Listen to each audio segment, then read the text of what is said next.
All right, jerk offs, how you doing? 2019 is here. Happy New Year, happy Christmas or holidays if you prefer that. I mean, I don't really mind. I'm not religious either way. Um, this is a little bit different. This episode, I don't have a guest with me this week because obviously with Christmas and New Year's happening on a Monday, that is when this podcast is usually released. So I just wanted to kind of get back to that next Monday. But I did want to release something real quick just to let you guys know that on Sunday, if you are a London listener, on Sunday we've got the next installment of Australian Comedians Dope Comedy at the Backyard Comedy Club at 8 p.m. And it features Alice Fraser, former guest on the pod. Alice Fraser, she'll be here. She'll be there. She'll be on stage closing out that show. So if you want to check that out, that is 8 p.m. January 6th. And on a personal note, I've got a little special launch party happening.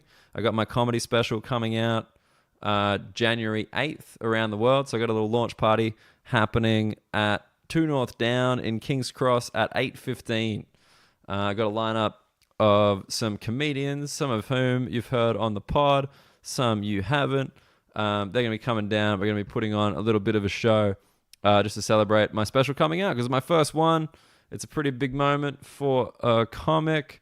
It's this very DIY special I put together in Australia just before I left. And yeah, it's really cool, man. It's filmed at this kind of rock venue, I guess, in Sydney where I used to go out a lot. It's like a very iconic venue if you know Sydney.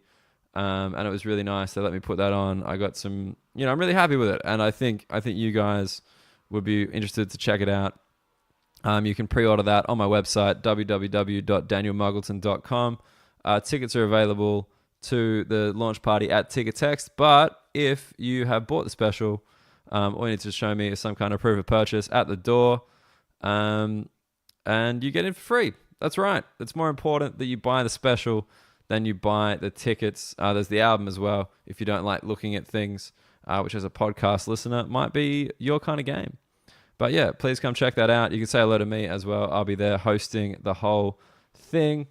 Tequila! Yeah. The reason I wanted to do this, I guess, is because I have been here a year now. I got here just before Christmas last year in 2017. I got it just before Christmas. And then the whole of 2018, I've been in the UK. I've been back to Australia for kind of two 3-week tours, I think it was, for doing some university stuff and then some stuff in October. But otherwise, I've been pretty much in the UK. And in addition to that, I have been having guests on from around the Commonwealth and from different parts of the UK to talk about it. And I figured maybe you guys were curious what has changed in the year that I've been here. And basically, like a lot, I guess. I think definitely my perception of, well, one thing I got to say, like coming over here, right? As you found, I think if you listen to this podcast, I do ask people why they come here, like why they migrate or spend a couple of years here.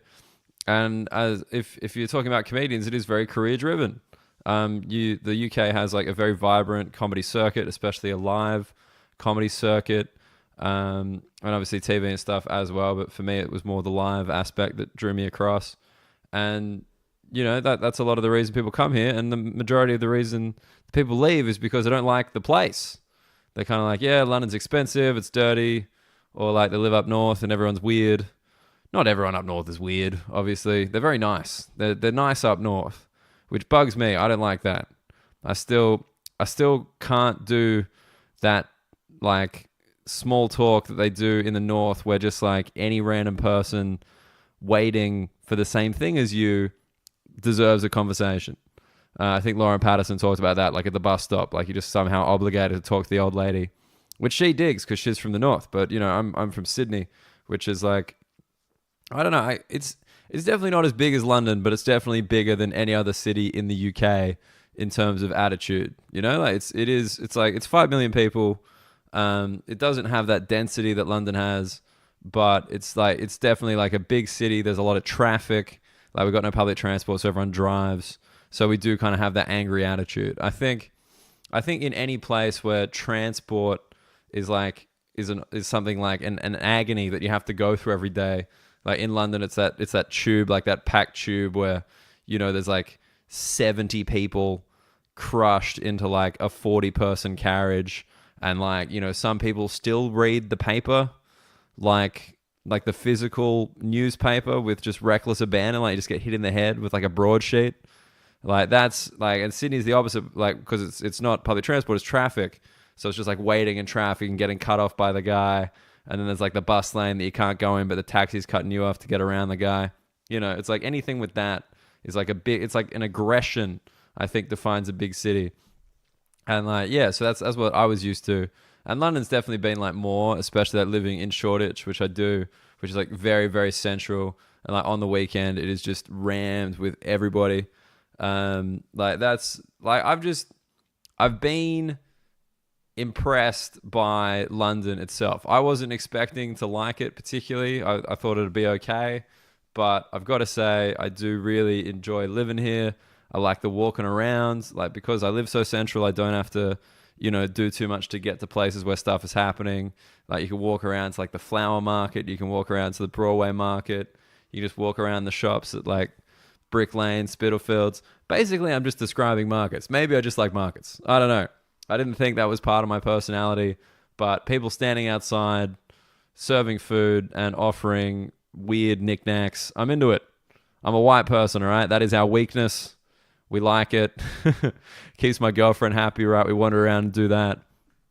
But yeah, I've really kind of enjoyed it as a city, because I think the one thing that London has, the city doesn't have, just that size of population means that nobody really gives a shit. Like you can really do whatever you want. Like you can dress however you want. Like things that Australians would consider outrageous, like people don't even bat an eye here. Like you just don't even think twice. Like that's like normal. Like the things that like people turn around at here, it's like it's got to be ridiculous.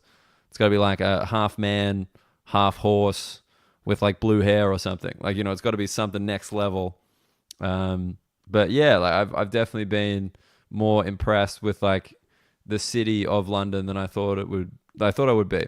Like I like it, man. I think there's like a really nice attitude here, and there's kind of that, it's got that kind of New York crush to it, but it's also kind of got these weird little like English pastime elements, like the markets, like I don't even know, like the horses and shit, like that kind of stuff. I don't know. I'm not explaining this very well. This podcast may never be released. We'll see. But yeah, I definitely have enjoyed living in the city more than I thought I would, even though financially, obviously, it is a nightmare. I still haven't paid council tax yet. I don't even know what council tax was till I got here, but it's a thing that exists, and it's just been accruing over the year. So that's a terrifying concept for anybody who does move here. Remember, there is your rent, there are your bills, and then there are your council tax. Some places, like, they take care of it, but because it's our flat, we just had to have this explained to us slowly by the person who signed the lease. So, yeah, basically, like that side, the financial side, it is stressful, but if you can get through it, it is a cool place to live. But I do understand the English attitude where you get into London after you finish university. That's the thing. That's the English life cycle. I've figured it out now. You grow up somewhere that isn't London, then you go to university in a town where you didn't grow up. Usually, some people go to the university where they grew up, but very few. And then after university, you move to London, or maybe Manchester if you're a little less ambitious, right? That's very mean. No, so you tend to move to London or Manchester, and then you stay there until you're 30, or maybe even like 32. And then you've met your partner, or you don't want to have a partner because that's up to you. And then you go back to the town where you're from, or if you liked London and want to keep living in London, you live in Essex. That's what happens. You go to Essex because, it's less pressure. Essex is affordable. You can get the training quite quickly. That seems to be what everybody does. It's just like, look, I want to live in London, but I can't afford to, so I'm going to live in Essex and pretend like I don't. That's what I figured out. The accent thing, I should talk about that just because I talk about it on stage, and I think every Australian who comes to the UK talks about the accent thing.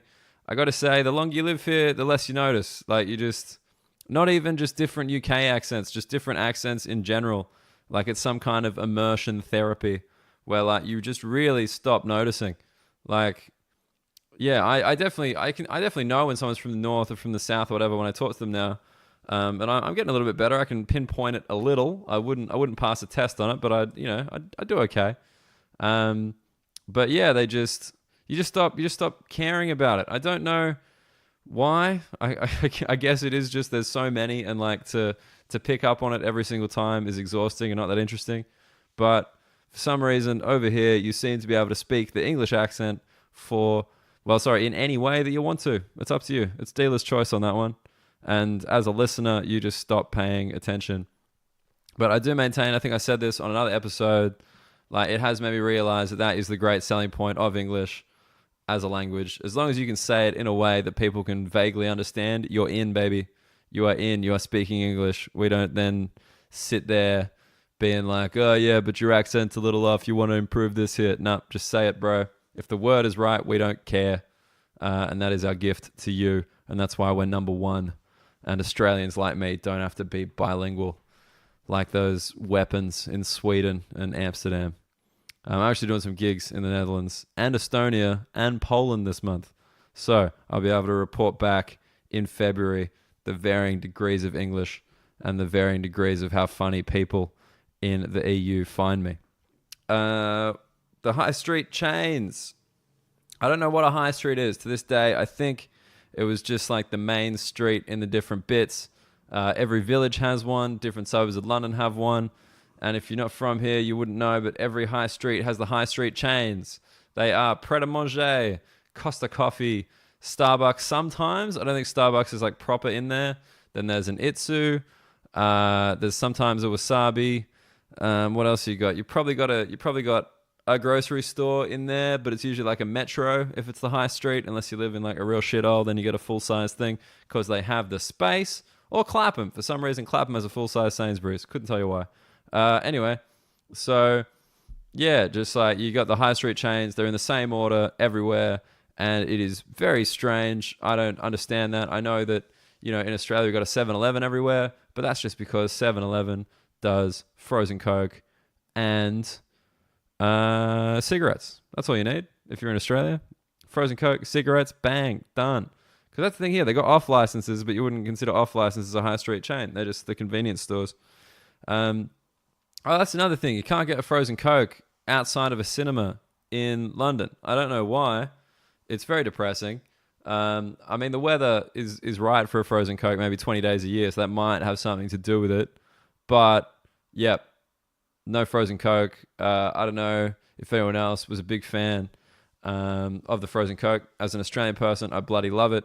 You can get them for $1 in Australia from McDonald's, 7-Eleven, and I think even Shell. I think Shell started doing them. But yeah, so they're a sad loss to this country, just like chicken salt. They don't do chicken salt over here. I don't get it. They love salt. I think they refuse to do chicken salt because, well, Australia apparently invented chicken salt, so I think they probably have a bit of an issue with that. They don't like us giving them anything to use, except we didn't invent Wi-Fi, and they bloody love that.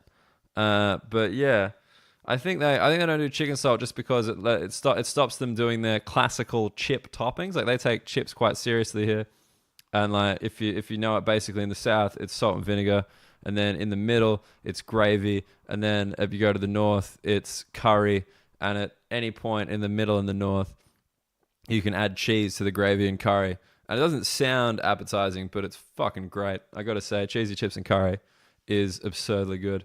But yeah, I think the chicken salt would just kind of ruin that, but I don't understand that. If you put chicken salt on chips and then cover them in curry and cheese, I would happily eat that. It'd probably be better. I'm just saying. I've never seen chicken salt added to anything and not improve the outcome. It's just a fact. It's very good. Oh yeah, speaking of the whole bad weather thing, it's not that bad. English people just like complaining about stuff. It's not that bad.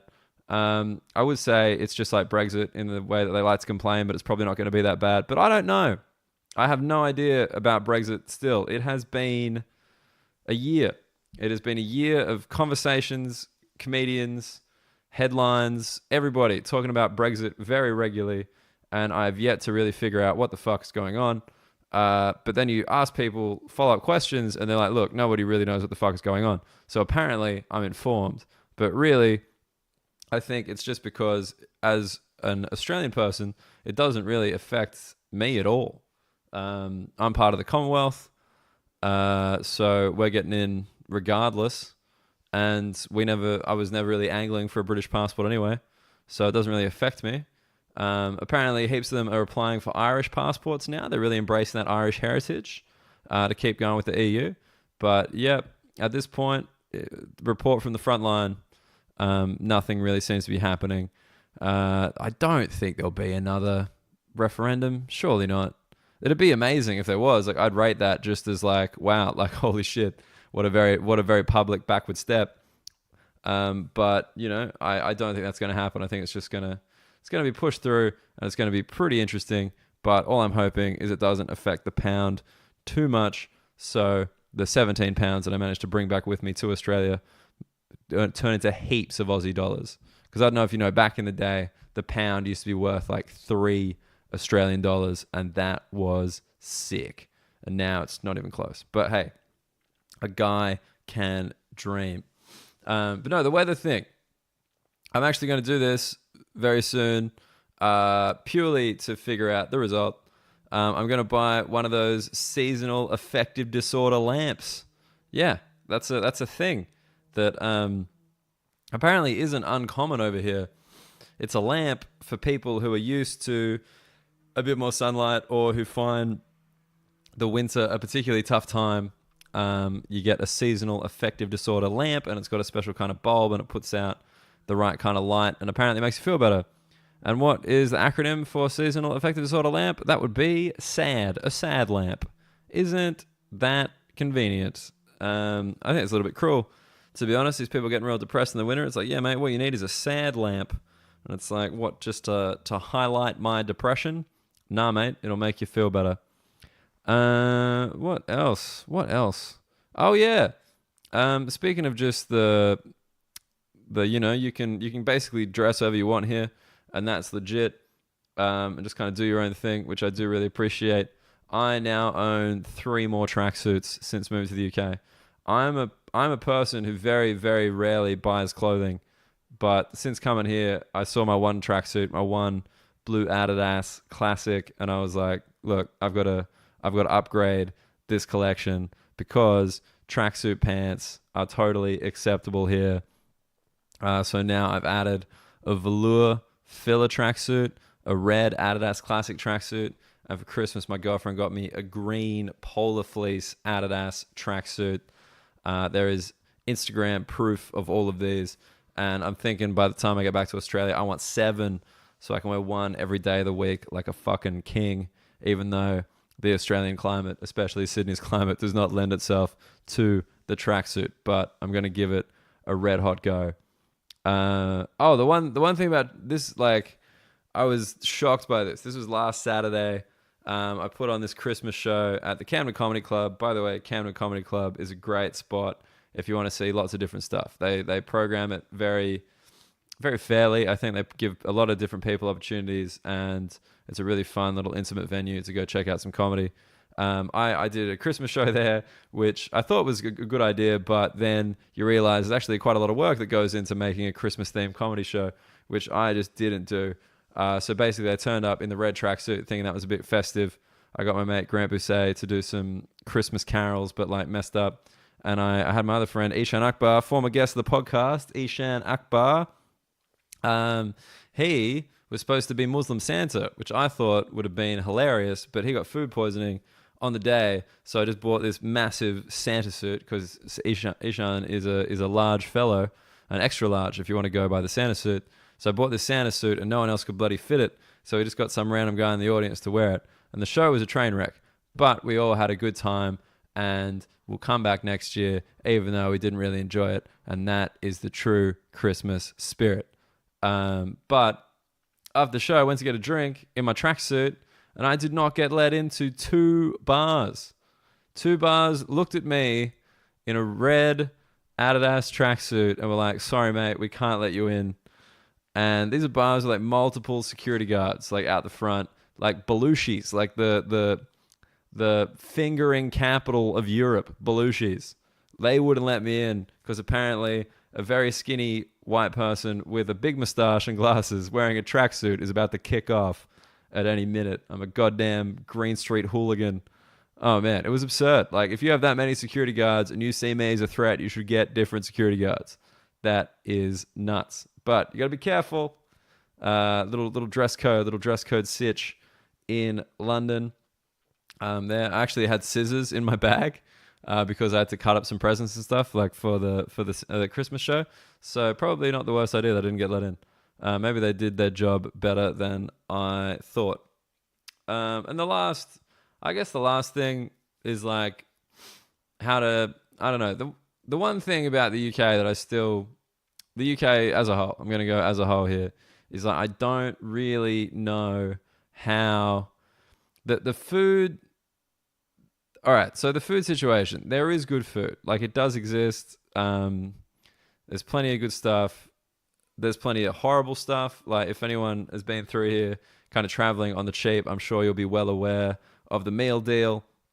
That's like a UK staple somehow. I don't know why. But basically, you go to like any of the high street chains, like your Boots, your M&S, your WH Smith, all that stuff. They have this meal deal where you get a sandwich, you get chips, and you get a drink for like £4 or £5, I think, for the fancy one.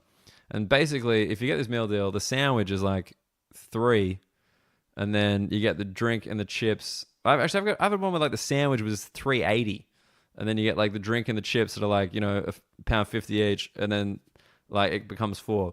Like somehow these sandwiches are so cheap to make that you inflate the price of them just to make sure people get the meal deal to sell the chips. I don't know. It's very confusing economics in my brain. I don't really understand it, but yeah, they are like a staple of like any train trip, any bus trip, anything around here, or like your cheap lunch. But like usually you have a sandwich, you think it's going to make you feel okay.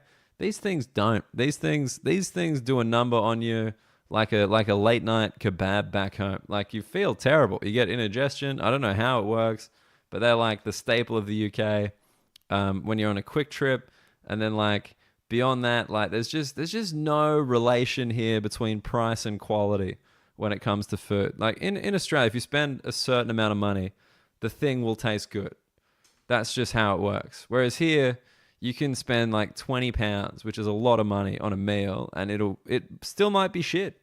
Like it's just like it depends on the place. Like there's just nothing to indicate the quality apart from just figuring it out. And like yeah, that still kind of fucks with me because like you can get a full English breakfast in London for the same price as a pint. Is that not weird? This isn't like a pint of like fancy beer. This is just like your pint in like your regular bar. Like you're talking like $5.50 for both. And like the full English is like, 4 pieces of toast, sausage, bacon, hash brown, egg, like, and it comes with a coffee or a tea. Like, I just don't. The price of some things here is so troublingly low, like terrifyingly low, that it does kind of fuck with you a little bit. I don't know. I'm still trying to figure it out because like it's very hard to like accidentally eat a vegetable here. Like you know what I mean? Like there's no like manslaughter charge on a vegetable.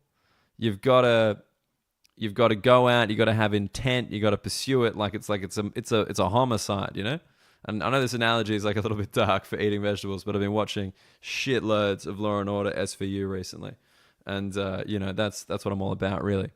But yeah, it's just weird. I don't know how people stay healthy. Like, I mean, if you look at British people, they don't seem healthy, but like some of them do. It's a weird thing. Like, there's just the way to get like healthy quality produce and like vegetables is like so difficult here. And the other thing is like just the drinking culture. I mean, it's good. Like it's a good drinking culture. You go out for drinks here, you'll have a good time, 100%. But I still cannot not drink here. Like in Australia, I can totally do it. You drive, so you can't drink, or like you're just like, oh no, probably not today. Like I'm not really in the mood. It's sunny out. We'll just get a nice coffee, walk down there, get a water. But here it's just like it's on. It's on 100% of the time. I can't describe it any other way. Like it is just on. Like drinking is on. I was talking to Carl Donnelly, who's another comedian, very funny dude, from here about this last night, and he was just like, yeah, man, like I get it because like in winter it's like go out party time, right? Like you go out, you drink most nights. So you should just see it. People are just kind of like they're trying to get through the winter. Like their flats are depressing. We're going to go out. We're going to drink. It's going to be great. And then in the summer, because the weather's good, everybody's like, oh, we've got to take advantage of this weather. It's only here for so long, yada, yada, yada. So they drink during the day. It's like winter, you're drinking at night. Summer, you're drinking during the day. In the transitional seasons, you're probably doing a bit of both, to be honest. And it's just like, at no point do you stop drinking as a human being in the UK. Like, it's nuts. Because like Australia is a little bit different. Like, you know, obviously the comedy industry, there's plenty of beers going around. But in Australia, like, with our winter, it's really only winter in Sydney for like 2 months, maybe 3. Like, as in like, but not even like winter in the same way that like, you know, London has spring or autumn. You know, like it's not even that cold, or like wet or anything like that. There's just like kind of 2 months of like shitty weather. So like in those 2 months, you just kind of hibernate. You just kind of wait it out. You start staying home, start eating some healthy shit. You know, probably don't drink so much, and then summer comes around, you drink again, and like that's fine. You get the 2 months off in the middle of the year. You kind of get to get yourself right again. Whereas in the UK, man, you're on 100% of the time. That's my thing heading into this year. I'm gonna figure out a way to not drink for an extended period of time. Well, not even an extended period of time, just like regularly throughout the week. Just trying to get through a few weeknights without a beer would be a win at this point, and I refuse to do any of that dry January, dry July shit. I hate it. I don't know why, but just like the concept of like taking a month just to not drink for just the point of not drinking is kind of dumb, because there's going to be 4 nights in January where it's worth a drink. There's a sports is on, your team wins, someone you know gets engaged, like one of those fucking things. You have like a horrible experience. One of your friends is real sad. You got to talk them through something, right? There's going to be like these 4 times where you want to have a beer that month. So just have it and then just, you know, chill out the rest of the time. Like you don't have to do this blanket ban. Like I don't get it. Too many absolutes. Just gotta think your way through it a little bit. As a very famous Australian football coach once said. All right. I don't know if any of that was viable or usable, but hey, if you're listening to it, then it was. I decided it was. So I just want to say thank you for listening. We're up to, 15 episodes now? Oh boy, maybe 16. I don't even know. They're going to be coming out weekly from January 7th in the new year. I actually have my comedy special coming out on January 8th. Yep, I know, kind of dropped that on you a little bit late. But yes, it is available for pre-order on iTunes. There's an album that's like on Amazon and Google Play as well. Basically, if you go to my website, there's a pre-order link right there. www.danielmuggleton.com, and some information with some shows coming up. I'm at Leicester Comedy Festival. I'm at Brighton Fringe. Leicester's in February. Brighton's in May. So you got plenty of time. But yeah, it's been a lot of fun chatting to you guys. Please grab me on the social medias at Dan Muggleton on Twitter and Instagram, and Daniel Muggleton Comedy on Facebook. Oh yeah, just while I remember, I actually got a mail in, a little bit of mail from an Australian listener, Chad Membray. He's a bro from Newcastle, if I remember correctly. He asked me a question about the UK, and I was like, "Hey, bro, that's what I'm here for."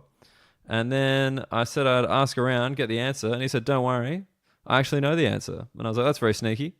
But basically, what he asked was, "Do you know why there is the divide in the UK between rugby union in the south and rugby league in the north. Now, I just assumed that was an English thing related to class, because everything in the UK seems to somehow stem from class. That's what I figured out over the year. And I just figured, like, the rugby union is obviously generally considered, especially in Australia, it is the much more upper class sport. Rugby league is like a working class sport played in Sydney, in suburbs, like, whereas rugby union is like the different cities through the private schools, right? That's how it all works. But yeah, he said no, actually, the whole country played rugby union, but the competition was in the south. That was where, like, all the games were held and stuff. So the men in the north were like, "Hey, can we get some money if we're gonna have to travel to the south to play?"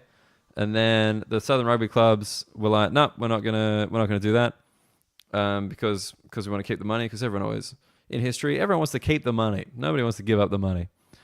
So they split off from the southern clubs, being the Union of Rugby, and the northern clubs became the League of Rugby Clubs, and they started playing rugby league, and the south were playing rugby union. There you go. Pretty simple. Yeah, so that was it. That's why rugby league in the north, because they had the League of Rugby, because they didn't want to travel to the south without being paid. And the union was the initial one, because back in the day, everything was a union before it was a league. And they just kept playing their sports. And then eventually the rules changed a little bit, and Australia got really, really, really obsessed with rugby league. Even though they probably didn't play their players for quite a while. All right.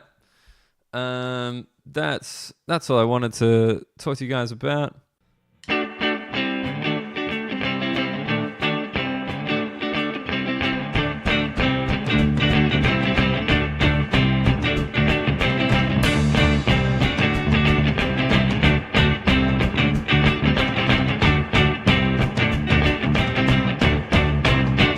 Tequila! Yeah.